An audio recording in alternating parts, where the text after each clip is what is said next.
Next, we travel to Somalia, Africa, the country of 17 million people that's in absolute chaos right now. According to the UN, the nation is on the brink of famine with 7 million food insecure and 1 million displaced by drought. Meanwhile, the United States and China compete for favor with the nation. The Institute for Security Studies explains Somalia's geopolitical importance this way.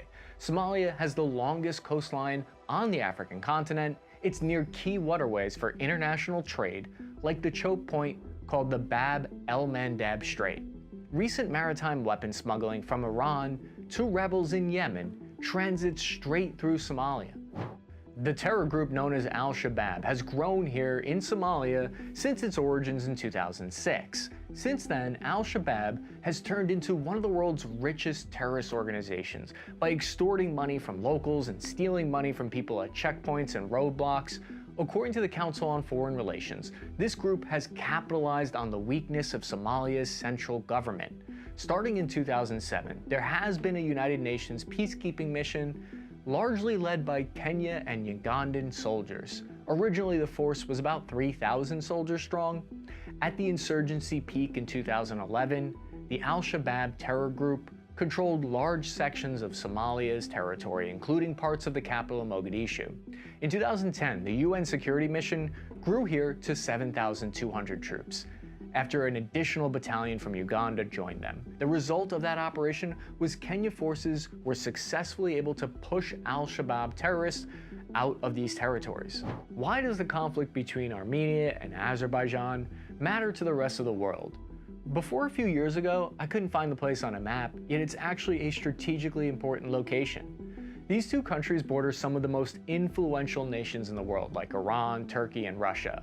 The Armenia-Azerbaijan conflict over the semi-autonomous Nagorno-Karabakh region began in February of 1988. This is a region that lies inside of Azerbaijan, but it's historically made up of Armenians. The first conflict occurred when Azerbaijan declared independence from the Soviet Union, and Armenians in Nagorno-Karabakh voted to separate from Azerbaijan in order to stay. The war ended in a stalemate in 1994 when Azerbaijan failed to kick the Armenians out. Low-level ethnic clashes over elections and power persisted from 2008 until it reached a tipping point in 2020. The Second Nagorno-Karabakh War is an underrated turning point in modern warfare. Preceding the war in Ukraine, the use of drones, coordinated artillery fire, and small drone tactics gave Azerbaijan a tech-savvy edge in the fighting. Azerbaijan drones supplied by Turkey were so effective against Armenian armor that the debate on the death of the tank as a battlefield asset began circulating the internet. Social media and influencing campaigns also played a pivotal role in shaping the narrative to garner outside support during the fighting. At the end of the fighting, both sides lost around 2,000 to 3,000 fighters, but Nagorno-Karabakh held on to its sovereignty. What a lot of armchair generals didn't account for is the fact that Azerbaijan has recently become rich with newly exploited oil resources. Azerbaijan was able to invest billions of additional dollars into their military that Armenia was not able to keep up with. Azerbaijan made $35 billion from BP since 2020. This all happened when they completed the BTC pipeline.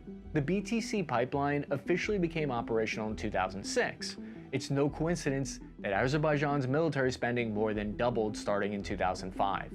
Drones made a huge difference, but when we look at the numbers, Armenia got outspent by Azerbaijan on defense by a factor of more than 4 annually. This is Sunik, a small province in Armenia along the southern border with Azerbaijan. In the wake of Armenia's defeat, members of the European Union are now investing over $100 million into developing Armenia's most rural area.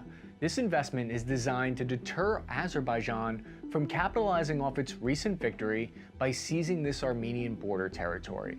After clearly losing at Russia's negotiating table, the country that once fought to stay a part of the Soviet Union is now looking westward for more allies to help protect its sovereignty.